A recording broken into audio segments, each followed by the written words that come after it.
नमस्कार, time India news 24 में आपका स्वागत है। मैं हूं मार्मिन। हमारे साथ हैं professor Rajiv Malhotra sir, former economy and managing government of India के। आइए जानते हैं सीपीजी कॉलेज में आखिर क्या कुछ संदेश देंगे प्रोग्राम में। सर, आपका बहुत बहुत बहुत स्वागत है। धन्यवाद जी। जिस प्रकार से अभी ओरिएंटेशन प्रोग्राम चल रहा है सीपीजी कॉलेज में, क्या कुछ संदेश देंगे चाहते हैं? यही कहूँगा कि आज के ज़माने में बहुत अपॉर्चुनिटीज़ हैं और उन अपॉर्चुनिटीज़ का अगर फ़ायदा उठाना है तो थोड़ी मेहनत भी करनी है।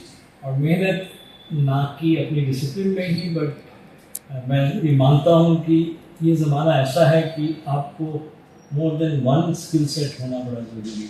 जी। चाहे वो डिजिटल लिटरेसी है, चाहे वो कम्युनिकेशन स्किल्स हैं, रिटन एंड वर्बल, बट ये चीज़ें बहुत ज़रूरी हो गई हैं अगर आपको जिस तरह से इकोनॉमी में ट्रांसफॉर्मेशन हो रहा है और जो आगे अगले 20-30 सालों में एक्सपेक्टेड है होगा, उसकी तैयारी करने के लिए ये सब स्किल सेट, मल्टीपल स्किल्स होना ज़रूरी है, तभी आप उसका फ़ायदा उठा सकते हैं। और ये कहना चाहूँगा कि मेहनत करना इसका कोई सब्स्टिट्यूट नहीं है। There is no shortcut in life, you have to work hard, but उसके साथ साथ to create a personality which is multi faceted, ये भी ज़रूरी है कि आप करिकुलर एक्टिविटी में भाग लें, स्पोर्ट्स में भाग लें। और ये तो इस नॉर्थ इंडिया में, इस लोकेशन में तो हमने देखा है कि दुनिया के माने हुए स्पोर्ट्स पर्सन यहाँ से आ रहे हैं। जी। तो इन सब इन्फ्लुएंसेस का फ़ायदा उठाना चाहिए और एक मेहनत करके एक multi skilled and multi faceted personality को बनाना है अगले 3-4 सालों में, जब तक ये कॉलेज में है, सो दैट आने वाले दिनों में जो अपॉर्चुनिटीज़ अवेलेबल होगी उनका आपने एक खास तौर चर्चा की है पब्लिक पॉलिसी की, और इसके बारे में आप बताइए कि जिस प्रकार से आपने यूनिवर्सिटी को इनिशिएट किया और उसके बाद इस पर कई यूनिवर्सिटी आई। ये बहुत कमी थी हमारे सिस्टम में। In fact being a civil servant and being a civil servant जो पॉलिसी मेकिंग में काफ़ी अर्सों तक रहा, नेशनल लेवल पे और इंटरनेशनल लेवल में। मैं यूनाइटेड नेशन में भी काफ़ी साल तक काम किया, 6-7 साल तक। और मैंने ये पाया कि हमारी कंट्री में जो quality of policy making, the capacity for policy making needs to improve significantly अगर हमें अपने आप को एक विकसित देश बनाना है, जी, जो हमारे प्रधानमंत्री अक्सर कहते रहते हैं। और दुख की बात यह है कि हमारी किसी भी public university, including Delhi university, Calcutta या कोई और भी आपकी यूनिवर्सिटी का नाम है, कहीं पे भी इस बारे में सोच नहीं थी कि हमें पब्लिक पॉलिसी का कैपेसिटी क्रिएट करने के लिए कुछ प्रोग्राम चलाए। जी, थे हमारे पास कुछ इंस्टीट्यूशंस थे जहाँ पब्लिक पॉलिसी की ट्रेनिंग होती थी, but that was confined to the civil service. But policy making is not just about what the civil servants have to do or what the government has to do. It's also about the other stakeholders in the economy, जो think tanks हैं, जो आम आदमी की भी एक राय है जो पॉलिसी मेकिंग में इफेक्ट होनी है। तो एक कमी थी जो मैं इनकी तारीफ करूँगा नवीन जिंदल जी की, जिन्होंने एक यूनिवर्सिटी शुरू की 2009 में, जो इस यूनिवर्सिटी के बगल में ही है, सोनीपत में है, बॉर्डर के एकदम बाहर है। वहाँ उन्होंने, वो बाहर से पढ़ के आए और उन्होंने पब्लिक पॉलिसी स्कूल स्टार्ट करने का महत्व समझा, क्योंकि अमेरिका में जहाँ वो पढ़ने गए थे, हर यूनिवर्सिटी में पब्लिक पॉलिसी डिपार्टमेंट है, जो उनका ब्रेड एंड बटर डिपार्टमेंट होता है, जहाँ से मेन रेवेन्यू आते हैं। तो इन्होंने देखा यहाँ पर जो कुछ है, तो उन्होंने उस यूनिवर्सिटी में, ऑफ कोर्स लॉ स्कूल बड़ा फेमस है जिंदल का, बट एक पहला पब्लिक पॉलिसी स्कूल स्टार्ट किया, जिसमें स्टार्ट करने में मेरा भी कुछ योगदान रहा। और मैंने, जैसे जिक्र किया थोड़ी देर पहले, मैंने वॉलंटरी रिटायरमेंट ली जब मैं उस समय के वित्त मंत्री का आर्थिक सलाहकार था। तो वो मैंने वो एक मौका मिला मुझे, क्योंकि वो वित्त मंत्री से राष्ट्रपति बन गए, तो मुझे मौका मिला कि मैं आके ये इस एरिया में कुछ कंट्रीब्यूट कर सकूँ। तो मैंने उस स्कूल को खड़ा करने के लिए 10-11 साल वहाँ लगाए, और अब वो इस हालत में आ गया कि उसको देखा देखी कोई 5-7 अच्छी यूनिवर्सिटीज़ में, including national law university Bangalore, TISS Tata institute of social science Hyderabad, IIT Guwahati, many places have started this. और इससे क्या होगा कि धीरे धीरे जो स्किल सेट्स हैं पॉलिसी मेकिंग के, वो थोड़ा डिफ्यूज होने लगेंगे। स्टेट लेवल पे बहुत कमी है, नेशनल लेवल पे तो फिर भी हम कमी को पूर्ति कर लेंगे, तो स्टेट लेवल में बहुत है। और हम तो स्टेट के नीचे जाना चाहते हैं, बिकॉज हमारी ग्राम पंचायत और लोकल सेल्फ गवर्नमेंट को कैपेसिटी भी बढ़ानी है। तो there is a huge scope for it, and देर आए दुरुस्त आए, अब इस कदम में, इस दिशा में कदम उठ गए हैं, और होपफुली आने वाले दिनों में ये constrain on public policy capacity will be diluted, and इस डिसिप्लिन का योगदान हमारे डेवलपमेंट प्रोसेस में बढ़ेगा। आपने इकोनॉमी की चर्चा की, गैर इकोनॉमी की जिस तरह से बदला है, इसके बारे में थोड़ा सा बताइए, क्योंकि दर्शक भी इसे जानना चाहते हैं। मैं पूरी तरह से समझा है आपसे। अभी ऑनलाइन के लिए जो आपने बताया, इकोनॉमी किस तरह से डेवलप किया है, ऑनलाइन जो काम करने के लिए लोगों का। हाँ, अच्छा।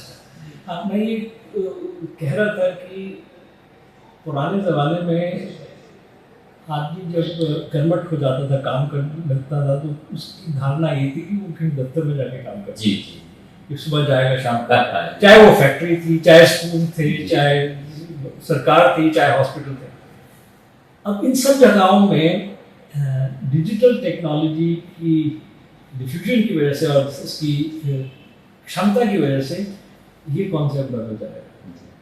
हमने देखा कोविड के बाद कि वर्क फ्रॉम होम से भी काम हो रहा था, और काफ़ी कंपनीज ने ये सोचा कि जैसे दिल्ली में के आसपास की जगह ले लीजिए आप, गुड़गांव की जो रेंटल प्रॉपर्टीज़ थी, कि वो इतना रेंट दे रहे थे, और काम तो हमारा तब भी चल रहा था ऑनलाइन करके, वर्क फ्रॉम होम करके।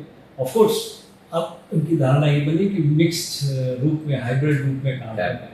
तो ये जो शुरुआत हुई है, ये आने वाले दिनों में और भी बढ़ेगी।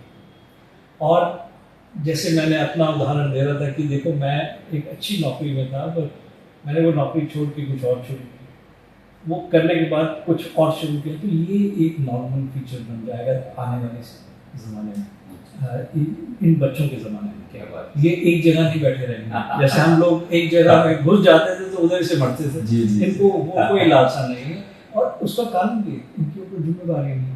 पुराने ज़माने में हम लोगों के ऊपर जिम्मेदारी थी, और हमारे पीछे वाले पुरखों को और जिम्मेदारी थी। तो एक सिक्योरिटी चाहिए होती थी कि ऐसे नौकरी मिल गई तो चल गए। इनकी ये धारणा नहीं, और ना ही ये इकोनॉमी उस धारणा को सपोर्ट करेगी आगे चल के। इसलिए और आपका ऑनलाइन इन्फ्लुएंस बढ़ेगा। और what I call gig economy, gig economy है कि मुझे 9 से 5 वाली बिल्डिंग में जाके जॉब नहीं करने की ज़रूरत है।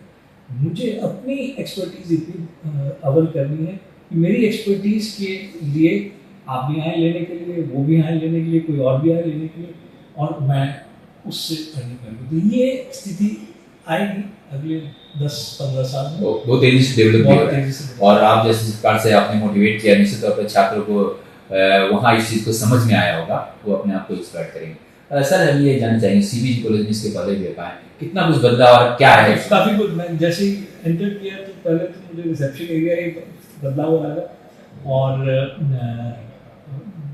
फैल रहा है, बढ़ रहा है। स्टूडेंट्स की जो एकाग्रता देखी मैंने कॉन्फ्रेंस हॉल में, ऑडिटोरियम में, वो भी मैंने देखा कि सुन रहे हैं।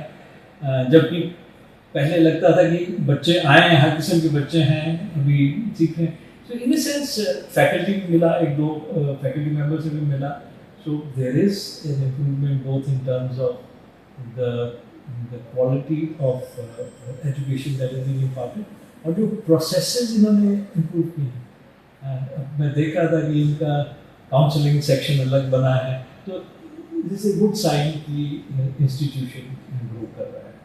एक जानना चाहें क्या कुछ एक मैसेज देंगे छात्रों को और कॉलेजों को ताकि आप अपने आप को बेहतर रूप से अपने प्रोफेशनल लाइफ छात्रों को तो ये है कि there is no substitute for hard work, जी बट ये 3 साल इनको एंजॉय भी करना है, अपनी पर्सनालिटी को निखारना है, इसलिए ड्रामा भी करें, स्पोर्ट्स भी करें, डिबेट भी करें, मूड कोर्ट में भी जाएं, जो भी करिकुलर एक्टिविटीज हैं वो सब करना है। तो ये वक्त बाद में नहीं आया जी। बट इसका मतलब ये नहीं है कि आपने अपनी मेहनत नहीं करनी है, सब्सटैंटिव नॉलेज और स्किल्स करनी है। और इंस्टीट्यूशन को मैं ये कहूँगा कि और प्रोफेशनलाइज करना है। Things are becoming very specialised और अगर इंस्टीट्यूशन को अपनी क्षमता बढ़ानी है, अपनी क्रेडिबिलिटी और रेपुटेशन बढ़ानी है, तो प्रोफेशनलाइज करना बहुत जरूरी है। जी आप देखते हैं बड़े बड़े बिजनेस भी they are not run by families which own them. They started professionalizing them. Why? Because you need that kind of expertise, that kind of experience to take the institution to the next step. बहुत बहुत शुक्रिया, बहुत बहुत धन्यवाद। जी दोस्तों, तो ये थे हमारे साथ प्रोफेसर राजीव मल्होत्रा सर, जिन्होंने कहा कि आपको व्यावसायिक होना पड़ेगा और आप व्यावसायिक होकर अगर बढ़ते हैं तो निश्चित तौर पर काफ़ी सफल भी होंगे। हेमंत के साथ मानव, नमस्कार। देश विदेश की ताज़ा तरीन खबरों से अपडेट रहने के लिए आप हमारे चैनल को ज़रूर सब्सक्राइब करें और साथ ही बेल आइकन को भी ज़रूर दबाएं ताकि सभी खबरों से आप और आपके जानने वाले रह सके अपडेट।